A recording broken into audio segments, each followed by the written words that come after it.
Hi friends, ఈరోజు అయితే మూవీకి వెళ్తున్నాం అనమాట. ఫాస్ట్గా వంట చేసేసాను. పిల్లలు రెడీ అవుతున్నారు. తొందరగా టికెట్స్ అంటే అనుకోకుండా బుక్ చేశారనమాట. కార్ దగ్గరికి వచ్చేసామండి. ఇంత ఫాస్ట్గా రెడీ అయిపోయామంటే ఆల్రెడీ థియేటర్ దగ్గరికి వచ్చేసాము. మీతో షేర్ చేసుకుంటున్నాను. సినిమాకి వెళ్తున్నాం కదా. హనుమాన్ మూవీ ఆల్రెడీ మీరు చూసే ఉంటారు. చూడని వాళ్ళైతే బాగా చూడండి, చాలా బాగుంది. నాకైతే నచ్చింది. కొన్ని మూమెంట్స్ మీతో షేర్ చేస్తున్నాను అనమాట. అవి మూవీలో కొన్ని వీడియో తీసాను.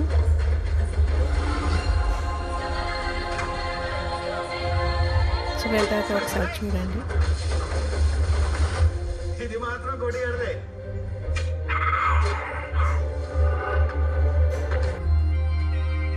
ప్రతి కుక్కకి రోజు వచ్చినట్టు నాకు కూడా ఒక రోజు వస్తుందిరా, అప్పుడు చెప్తా. సబ్స్క్రైబ్ చేయడం